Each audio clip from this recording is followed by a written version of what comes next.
That pale pink wine, known as Rosé, is often linked to summer sun and female-only happy hours. I didn't know that. But one Miami-based winemaker is pushing back against those tired rosé stereotypes and trying to broaden the brand's appeal.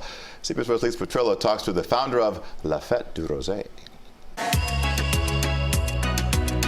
Donae Burston, founder and CEO of La Fête du Rosé, describes the motto of the brand he created. La Fête du Rosé translates into the Rosé party. So our tagline is, it's a party and everyone's invited. Donae, who had been in the spirits industry for years in South Florida, discovered rosé during a personal milestone. So I fell in love with rosé in Saint-Tropez for my 30th birthday party, which was many moons ago.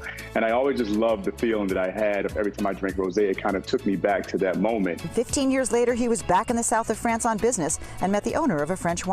And I told him I wanted to create a rosé wine brand that was much more inclusive, meaning it spoke to men, it spoke to people of color, and moved away from the traditional stereotypes about pink and flowers and roses, and just was like a real serious wine, but fun, more of the essence of how people drank rosé in the south of France. I wanted to bring that vibe and energy to the United States, and he said, let's do it. When the Miami-based company launched last summer, Donae made history as the first black-owned rosé brand made out of Saint-Tropez. It's bottled at the oldest vineyard in France that was established in 1340.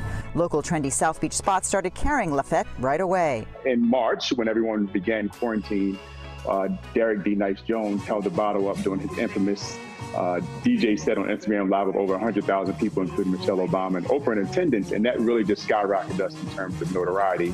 And a couple weeks later, Carmelo Anthony and Michael Strahan held up a bottle, and then it was out of there since then. Donae's mission for La Fête is to change the pink drink's flowery perception with an emphasis on quality and to market to everyone, especially those of color. When you do look at our social media and imagery, you will see yourself in it. You can see a Hispanic woman, you can see a black man, and that's very important because the lack of representation is really has been the barrier to the wine industry. La Fête recently announced it will be donating $2 of every bottle sold on their website to the Roots Fund and organizations that serve as a resource for minorities pursuing a career in the wine and spirits industry. For Donae, La Fête is about everyone coming together at the table. I also want them to say, look around the table and think, this is what America, this is what the world should all be about. We all love each other without hate, without judgment, and really that's what La Fête is all about. Just announced, local philanthropist Wayne Boych will be matching that $2 donation on every bottle sold. For more information, go to our website at cbsmiami.com, and we'll link you there. Cheers to that, everybody. I'm Lisa Petrillo, CBS 4 News. Tough life, Lisa, let me tell you. Very cool. Donae, we'll do a taste test here. Is that allowed? Absolutely. I hope Lisa got some bottles to share with us. There you go.